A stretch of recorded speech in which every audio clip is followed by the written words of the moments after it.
नमस्कार दोस्तों, YouTube channel देसी कहानी स्टार पर आप सभी श्रोतागण और सब्सक्राइबर बंधुओं का हार्दिक अभिनंदन है। श्रोताओं, आज आपके लिए मैं एक रामजीलाल सेठ की बहुत ही अद्भुत कहानी सुनाने जा रहा हूँ। इस कहानी के अंदर आपको जीवन जीने की बहुत बड़ी प्रेरणा मिलने वाली है और इस कहानी को सुनने के बाद आपके घर में रोजाना का गृह क्लेश या पति पत्नी का जो झगड़ा होता है या अपने घर में कोई भी वास्तु दोष होता है, इस कहानी को सुनने के बाद में सारे खत्म हो जाएंगे। तो श्रोताओं, एक रामजीलाल सेठ था, बड़ा ही पैसे वाला था। उसका एक नौजवान लड़का था। श्रोताओं, रामजीलाल सेठ ने अपने लड़के की शादी करने का प्रस्ताव जारी कर दिया। तो रामजीलाल सेठ का लड़का कहने लगा कि पिताजी, मैं ऐसी वैसी लड़की से शादी नहीं करूंगा, मैं उसी लड़की से विवाह करूंगा जो मुझे खाना लेकर के आएगी। तो खाना खाने से पहले मैं उसके सर पर 4 जूते मारूंगा और 4 जूतों को वो चुपचाप सहन कर लेगी। उसके बाद में मैं खाना खाऊंगा। ऐसी लड़की अगर आपकी नजर में कहीं हो या मेरी इस बात को मान ले तो मैं उस लड़की से अवश्य ही विवाह कर लूंगा। सेठ जी मन में सोचने लगा कि बेटा, ऐसी लड़की तो शायद ही तुम्हें मिले, इससे अच्छा तो आप कुंवारे ही बढ़िया हैं। लेकिन श्रोता, फिर भी माँ बाप का फर्ज होता है बेटे की चाहे कैसी भी ख्वाहिश हो उसको पूरा करने की पिताजी हर संभव कोशिश करता है। रामजीलाल सेठ ने अपने सारे नगर में जितने भी सेठ साहूकार थे सबको खबर भिजवा दी कि मेरा लड़का ऐसी लड़की से विवाह करेगा जो खाना खाने से पहले उसके 4 जूते खा सके। अब श्रोताओं, कोई भी लड़की उस लड़के से विवाह करने के लिए तैयार नहीं हुई, लेकिन एक ब्राह्मण की लड़की थी जो काशी जी पढ़ी हुई थी, बहुत बड़ी विद्वान थी। उसने उस सेठ के लड़के की सारी शर्तों को मानते हुए शादी के लिए हाँ कर दिया। शादी रचाई गई और फेरों पर दोनों बैठ गए। अब श्रोताओं, जैसे ही विवाह संपन्न हुआ, विवाह होने के दौरान लड़का सोचने लगा कि कब शाम का वक्त हो और कब ये मुझे भोजन लाए और कब मैं इसके 4 जूती मारूं। श्रोताओं, शाम का वक्त हुआ। लड़की थाल में 36 तरह के व्यंजन बना करके और उस लड़के के सामने परोसने के लिए आती है। तो लड़का कहने लगा कि ऐसे नहीं खाऊंगा, पहले मैंने जो शर्त रखी थी उसके मुताबिक मैं आपको 4 जूती मारूंगा। लड़की ने हाथ जोड़ा और कहने लगी कि हे पतिदेव, अभी तो हमारी शादी आज ही हुई है और आज ही मुझे आप जूती मत मारो, 2-4 दिन बाद में मार लेना। श्रोता, इस प्रकार हाथ जोड़े तो लड़का मान गया और उसने उस दिन उसमें जूते नहीं मारे। दूसरे दिन जब लड़की भोजन लेकर के आती है तो सेठ जी का लड़का वही बात पुनः दोहराता है कि पहले मैं जूती मारूंगा, उसके बाद में भोजन करूंगा। लड़की ने दूसरे दिन भी हाथ जोड़ करके कि ए महाराज, अभी तो मैं नई नई आपके पास में आई हूँ, अभी हमारा विवाह नया नया हुआ है, आप अभी मुझे जूती मत मारिए, बाद में मार लेना। श्रोता, इस प्रकार से 7 दिन निकल जाते हैं। 7वें दिन फिर से लड़की खाना लेकर के आती है और लड़के ने वही बात बोली। तो लड़की कहने लगी कि सुनो पतिदेव, मैं आपकी कमाई नहीं खा रही, अभी तो मेरे सास ससुर जो कमा के रखे हुए हैं उसका खा रही हूँ। जिस दिन आप मुझे कमा करके दोगे उस दिन आप मुझे जूती मारना और तब जा करके मैं आराम से आपकी जूतियां खा लूंगी और उसके बाद आपको भोजन करा दूंगी। और सुनो मेरी बात, आप मुझे जूती दोगे या नहीं दोगे, लेकिन मैंने अगर आपको जूती में पानी नहीं पिलाया तो मेरा नाम आप बदल देना। तो श्रोताओं, ऐसी बात जब लड़की के मुंह से राजा का लड़का सुनता है तो सेठ जी के लड़के को बड़ी खुंदक आती है और वह क्रोधित होकर के कहने लगता है कि हे पिताजी, मैं इस शहर से कहीं बाहर दूसरे शहर में कमाने के लिए जा रहा हूँ, आप मुझे 1 लाख रुपए दे दीजिए। सेठ जी बड़ा पैसे वाला था, सेठ जी ने कहा कि ये आप 1 लाख रुपए लीजिए और जाइए कमाने के लिए। श्रोताओं, 1 लाख रुपए अपने पास में रखकर और सेठ का लड़का चला जाता है दूसरे शहर के नजदीक। तो वहां उसे एक पैर कटा हुआ बढ़िया मिलता है। बढ़िया कहने लगा कि कौन हो, कहां से आए हो? बोला, जी मैं रामजीलाल सेठ का लड़का हूँ। अच्छा, आप रामजीलाल सेठ के लड़के हो? भैया, मुझसे वो मेरी एक टांग लेके गया है, या तो आप मुझे एक टांग दे दो या फिर मुझे 20,000 रुपये दे दो। 20,000 रुपये के बदले में मुझसे वो एक टांग लेके गया है। ना तो उसने मेरी टांग दी और ना मुझे पैसे दिए। सेठ के लड़के को उस बढ़िया ने बांध दिया। सेठ का लड़का कहने लगा कि आप 20,000 रुपये ले लो, लेकिन मुझे छोड़ दो। 20,000 रुपये तो ले लिए भैया सेठ ने। उसके पास में बचे 80,000। थोड़ा आगे गया तो एक दूसरा धोबी का लड़का मिला जिसके एक आंख फूटी हुई थी। धोबी का लड़का कहने लगा कि कौन हो? बोला, रामजीलाल सेठ का लड़का। बोला, रामजीलाल सेठ मेरी एक आंख लेकर के गया है और ना तो उसने मुझे अभी तक 20,000 रुपये दिए और ना मेरी आंख लौटाई। 20,000 रुपये धोबी के लड़के ने ले लिए। अब बच्चे सेठ के लड़के के पास में 60,000 रुपये। 60,000 रुपये लेकर के और सेठ जी का लड़का एक ऐसी लड़की के पास में पहुंच जाता है जो खेल करती थी। और उसका खेल ये था कि वो लड़की बाहर से आने वाले कोई भी व्यक्ति को उस खेल में हरा सकती थी। उस लड़की से आज तक कोई जीता नहीं था। सेठ का लड़का अपने पास में 60,000 रुपये रख करके और उसी लड़की के पास में पहुंच गया। तो लड़की से पूछा कि यहाँ पर क्या हो रहा है? बोला, खेल हो रहा है। अगर आप इस खेल में जीत जाते हो तो आपको मेरे घर का सारा सामान जितना भी है इस कमरे में वो आपको दे दूंगी, और अगर आप खेल हार गए तो आपकी जेब में जितने भी पैसे हैं उनको मैं ले लूंगी। बोला, खेल तो मैं खेलूंगा, लेकिन मुझे पहले खेल समझाइए, खेल क्या है? बोला, मेरे पास में एक जीवित चूहा है। इस चूहे के सर पर मैं एक दीपक जला करके रखूंगी। अगर ये शाम को 10 बजे से सुबह 5 बजे तक इस दीपक को पटक करके बिल में घुस जाता है तो सारा सामान मेरे कमरे का आपका, और अगर यह शाम को 10 बजे से सुबह 5 बजे तक इस दीपक को अपने सर पर रखे हुए रहता है तो आपके सारे पैसे मेरे। सेठ का लड़का सोचने लगा कि सुबह तक कहाँ ये चूहा दीपक को लेकर के खड़ा रहेगा, ये तो बिल में अवश्य ही घुस जाएगा। उसने सारे पैसे दांव पर लगा दिए। सुबह के 5 गए श्रोताओं, चूहा दीपक को लेकर के खड़ा रहा। सारे पैसों को वो लड़की जीत जाती है। अब हो जाता है सेठ जी का लड़का खाली होकर के सेठ जी का लड़का उस शहर में जैसे ही प्रवेश करता है तो शुरुआत में उसे एक तेली का घर मिलता है।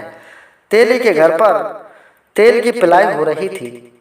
तेली के घर जाकर सेठ जी का लड़का कहने लगा कि हे भैया तेली, आप मुझे काम पर लगा लो, मैं बहुत दूर से आया हूँ और मेरे पास में खाने को भी पैसे नहीं हैं।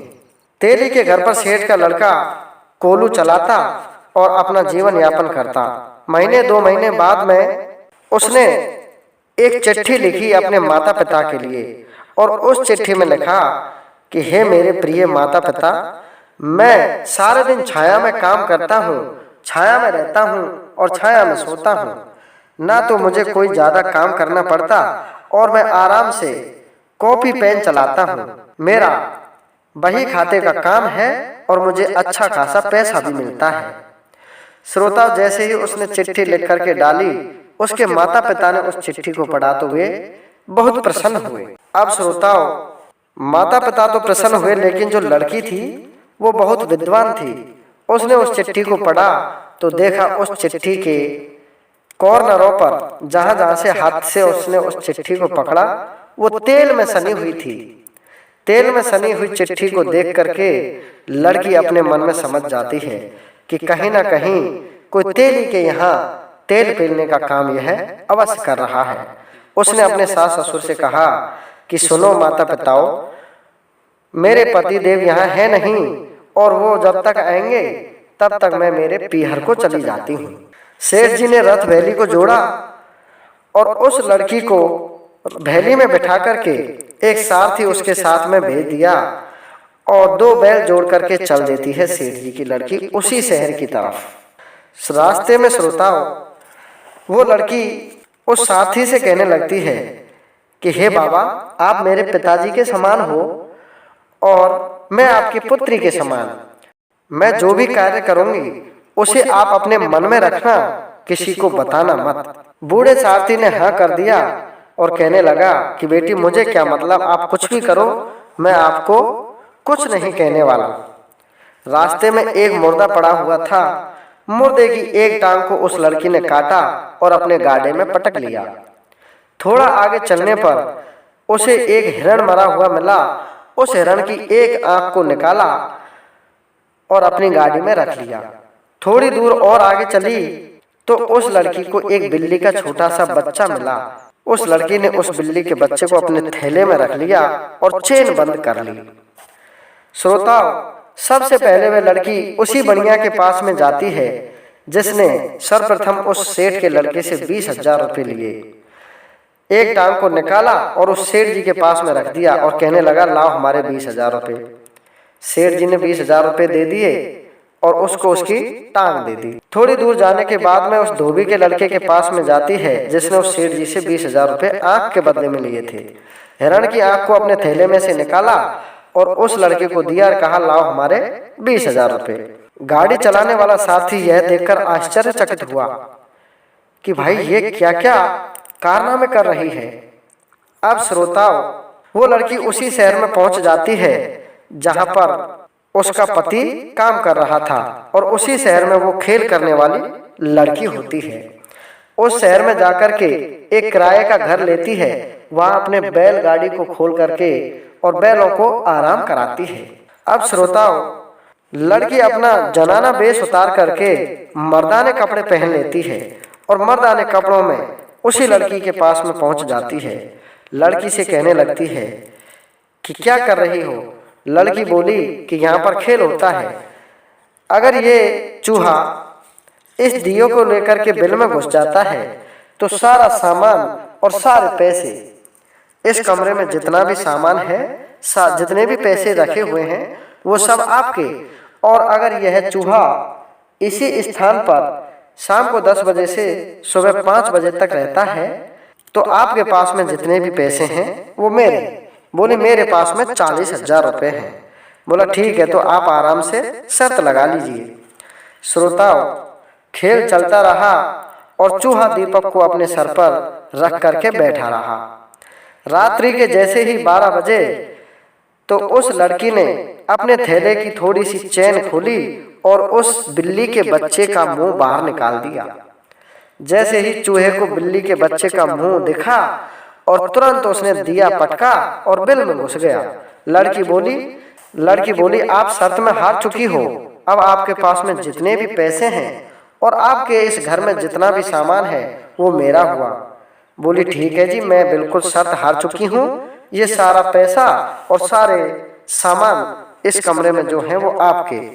श्रोता, लड़की रात में ही अपने बैलगाड़ों को जोड़कर वो सारा सामान भर करके अपने किराए के घर में ले आती है। किराए के घर में सारा सामान भरने के बाद में मर्दाने वेश में वह लड़की उसी तेली के घर में जाती है जहां पर उसका पति कोलू पेल रहा था। श्रोता, तेली के पास में जाकर वह लड़की कहने लगी कि महाराज, मेरे पास में कोई काम धंधा नहीं है, आप मुझे भी अपने इस काम पर लगा लीजिए। तेली कहने लगा कि भाई तू भी काम पर लग जा, मेरे यहाँ पर तो काफी काम है। पति पत्नी दोनों ने सारे दिन तेल पेलने का काम किया। जैसे ही शाम का वक्त हुआ उनकी छुट्टी होती है तो लड़की कहने लगती है कि मैं तो मेरे कमरे पर जा रही हूँ और आप कहाँ हो।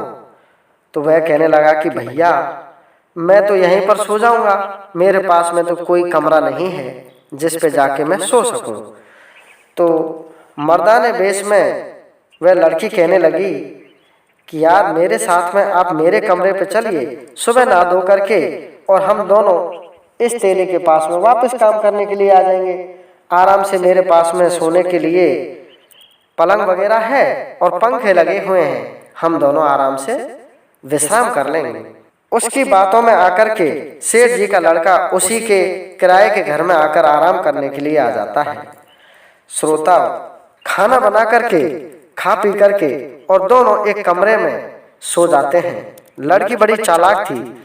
उसके पास में एक नई जूती थी और नई जूती में पानी भर करके खाट के पास में रख दिया। बाकी उस कमरे में जो भी पानी था उसको बाहर फेंक दिया और अंदर से ताला मारकर चाबी अपनी जेब में रख ली और लड़की सो जाती है। रात्रि के जैसे ही 12-1 बजे का समय हुआ, सेठ जी के लड़के को बहुत जोरदार प्यास लगी। श्रोताओं, खाना खाने के बाद में हर किसी को एक बार तो बहुत जोर की प्यास लगती है।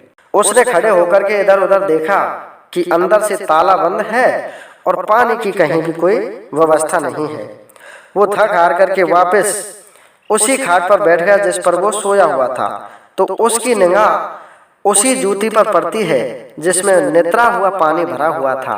एकदम साफ पानी जूती में भरा हुआ था। लड़की सेठ जी के लड़के को देखकर खर्राटे भर भर के सोने लगती है। वह सोचने लगा कि इसको तो क्या पता नींद आई हुई है और मैं इस जूती में भरा हुआ पानी ही पी लेता हूँ, वरना मेरा गला चटक जाएगा, मैं प्यास से मर जाऊंगा। ऐसा मन में विचार किया और जूती को उठा करके उसका सारा जल सेठ जी का लड़का पी जाता है। अब श्रोताओं, सुबह का वक्त हुआ। लड़की अपने रथ बैली को जोड़ करके और उस सेठ जी के लड़के को सोता ही छोड़कर और वापस अपने घर पर आ जाती है और घर जाकर के अपने सास ससुर से कहने लगती है कि हे माता पिताओं, मैं मेरे पीहर में काफ़ी सकुशल रह कर के आई हूँ और मैं अब आपके यहाँ पर आ चुकी हूँ। सेठ जी अपनी बहू से कहने लगे कि बहुत अच्छा किया बेटा, आप अपने माता पिता से भी मिलकर के आ गए। उधर से सेठ जी का लड़का एक दूसरी चिट्ठी लिखता है और उसमें कहता है कि सुनो मेरे प्यारे माता पिताओं, मैंने इतना धन कमा लिया है कि 2-4 बैलगाड़ों में तो मेरा सामान चलेगा और काफी सारा पैसा मुझे प्राप्त हुआ है। श्रोता, वो लड़की वो सारे पैसे जो उसके लुटे हुए थे उनको उसी कमरे में छोड़ करके आ गई उस सेठ जी के लड़के के पास में। सारे पैसों को इकट्ठा करके सेठ जी का लड़का सारे सामान को एक बैलगाड़ी में भरवा कर और अपने शहर को वापस आ जाता है। शहर में आने के बाद में उसका बड़ा स्वागत सत्कार होता है। उसके माता पिता बड़े प्रसन्न होते हैं कि हमारा लड़का बहुत सारा धन कमा करके लाया है।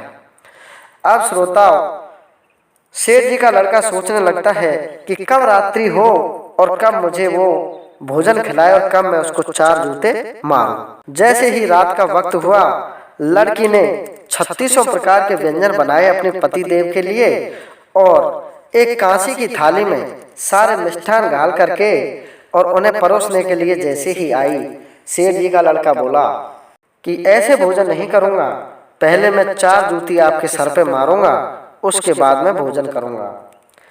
उसकी पत्नी कहने लगी कि सुनो, आपकी जूती ना तो मैंने अब तक खाई और ना मैं आज खाऊंगी, लेकिन मैंने आपको एक बात बोली थी कि आपकी जूती नहीं खानी है मुझे, लेकिन आपको जूती में पानी पिला दूंगी। तो आपने कल रात्रि को अपने कमरे में जब तू मेरे साथ में सोया था तो जूती में पानी पिया या नहीं? बोला तू कहाँ पर थी? बोल जो मर्दाने पेश में थी वो मैं ही थी। जो आपके साथ में तेली के घर पर मैंने काम किया था एक दिन, वो मैं ही थी। और जो सारे पैसे मैं वहाँ छोड़ करके आई हूँ, जो तुमने उन्हें सेठ जी के लड़के को, धोबी के लड़के को और खेल खिलाने वाली लड़की को हार करके आए थे 1 लाख रुपए, वो सारे मेरे ही थे, मैंने ही वहाँ पर रखे थे और आप उन्हीं को लेकर के और उसी सामान को लेकर के यहाँ पे आए कि नहीं आए? भैया, सेठ जी का लड़का उसके सामने हाथ जोड़कर उसके पैरों में पड़ गया और कहने लगा कि मैंने जूती में पानी पिया और मैंने तेली के वहाँ तेल पेला, ये सारी बातें आप इस नगर में और मेरे माता पिता को मत बताना, वरना मेरा बहुत बड़ा अपमान होगा, मेरे माता पिता का बहुत बड़ा अपमान होगा और मैं 4 जूती क्या जीवन भर आपको हाथ भी नहीं लगाऊंगा और आपको मेरे पलकों पर बिठा कर रखूंगा। आज के बाद मैं आपसे कुछ भी नहीं कहूंगा, लेकिन मेरी लाज आप बचा लेना।